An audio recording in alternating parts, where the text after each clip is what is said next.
आकारकान्तिजितवारितदारितारे श्रीकान्तकान्तमुखपङ्कजचक्रपाणे आकांक्षितप्रद सदा शरणागतानां श्रीवातमन्दिरपते तव सुप्रभातम्।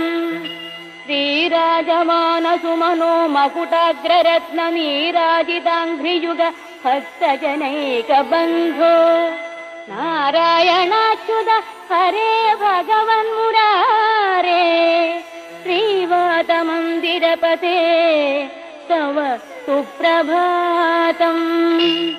भूलोकवासि जनपुण्यफलेन नृणामालोकनाय